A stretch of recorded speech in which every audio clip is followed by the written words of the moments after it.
News. Okay, dito na po tayo ngayon sa balitang fake news. Makakausap natin si Director Jaime Santiago ng NBI. Magandang umaga po, Director Santiago. This is Aljo Bendijo po, Sir Judge. Live na po tayo sa RMN Manila DCXL News 558, Director. Magandang umaga, Boss Aljo at mga nakikinig sa atin. Ito na po, Interpol na ito. Itatap ng NBI ang Interpol para habulin ang mga fake news peddler. O pakipaliwanag po, sino-sino po ito? Director. Kami po ay noon pa man ay nagmo-monitor na ng mga vloggers, mga fake news spreaders, mga creators. Noon pa po ay minomonitor na namin sila at nagpapile na kami ng kanilang mga lathala. Ngayon po ay medyo laganap na eh. Grabe na, nakaka-alarma na sa ating mga mamamayan. Kaya kami ay nagte-take ng serious steps para once and for all masawata itong mga ganitong klaseng hindi tama na gawain nila. Opo. Ito ba'y mga vlogger, mga vlogger na nagpapakalat ng mga peking balita na nakabase po sa labas ng bansa? Ito po'y target ninyo? Lahat po. Lahat?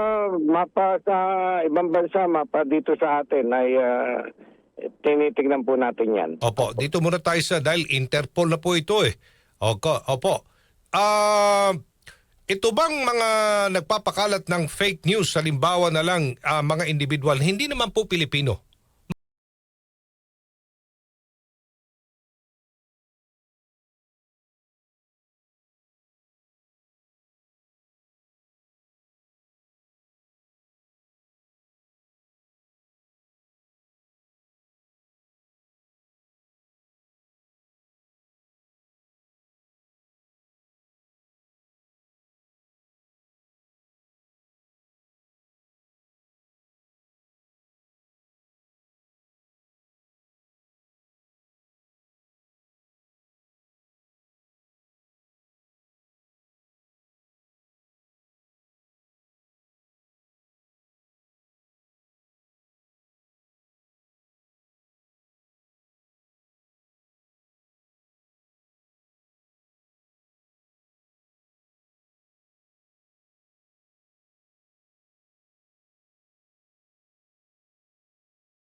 nila eh.